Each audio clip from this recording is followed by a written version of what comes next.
लहलहाते हुए खेत, जहां तक नजर जाए वहां तक सिर्फ खूबसूरत हरे भरे खेत ही दिखाई दे। पर इस खूबसूरत खेत में से एक अजीब सी आवाज आ रही है, मानो कोई किसी को घसीट रहा। खेत के अंदर एक बच्ची की लाश को घसीटते ले जाया जा रहा था, जिसकी उम्र थी महज 6 साल। मिट्टी में घिसटती लाश खेत की फसल से कभी इधर टकराए कभी उधर। उसके बदन के कपड़े पूरी तरह से फट चुके थे। उसकी गर्दन पर एक गहरा निशान था। चौंकाने वाली बात यह थी कि लाश को घसीटने वाला कोई बड़ी उम्र का नौजवान या व्यक्ति नहीं, बल्कि उसी उम्र का एक बालक था। यह दृश्य दिल दहला देने वाला था कि कैसे एक बच्चा अपने लगभग हम उम्र बच्ची को बेरहमी से खेतों में घसीट रहा है। थोड़ी दूर तक घसीटने के बाद उसने उस बच्ची को गोद में उठाने की कोशिश की, पर हम उम्र होने की वजह से बच्चा उसका वजन संभाल न सका और मरी हुई बच्ची को खेत की जमीन पर पटक दिया।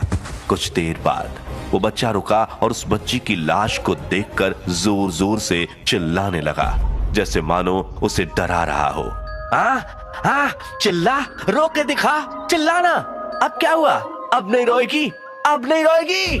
उसके पास में बैठकर उसके मुंह पर पागलों की तरह चिल्लाता हुआ यह बच्चा अचानक से गुस्से से भर जाता है और पास में पड़ी एक ईंट उठाता है और उसकी छाती पर बैठकर उसके सर को कुचलने लगता है। ले ले, अब नहीं चिल्लाएगा, रो रो रो। उस बच्चे के सर पर खून सवार था। मरी हुई बच्ची की लाश के सर को वो जिस तरीके से कुचल रहा था, बच्चा नहीं मानो साक्षात शैतान हो। उसके सर को कुचलने के बाद वो बच्चा पास पड़ी एक लकड़ी से खेत में गड्ढा करना चालू करता है। कुछ देर गड्ढा खोदने के बाद वो उस बच्ची की लाश को रोल करते हुए गड्ढे में पटक देता है। उसके बाद वो उसकी लाश को देखने लगता है और फिर लाश को छोटे छोटे पत्थरों से मारने लगता है। इसके बाद मिट्टी से उसकी लाश को ढककर गड्ढे को अच्छी तरह से बंद कर देता है।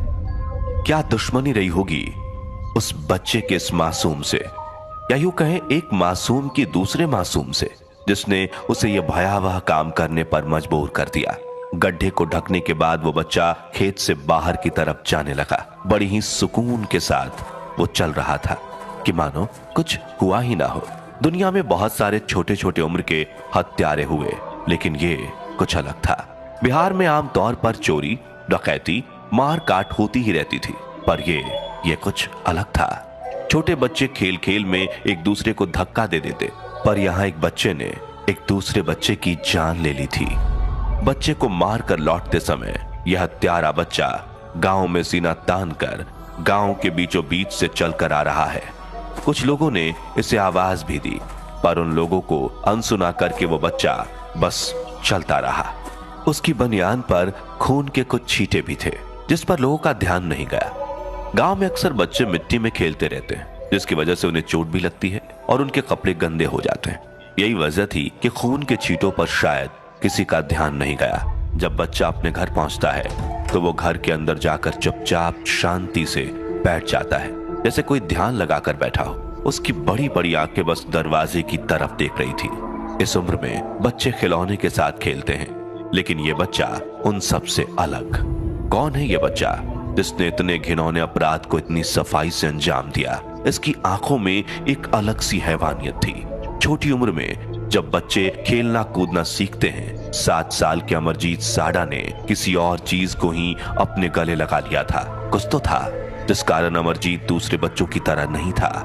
बेदर्दी से मात्र 6 साल की बच्ची की कुचल कुचल के हत्या कर देना, फिर उसे घसीटना, उसे लहूलुहान करना और फिर दफना देना, ये कोई मामूली बच्चे का काम तो नहीं था। लेकिन वो फिर भी घर में ऐसे बैठा था कि जैसे कुछ गलत हुआ ही ना हो।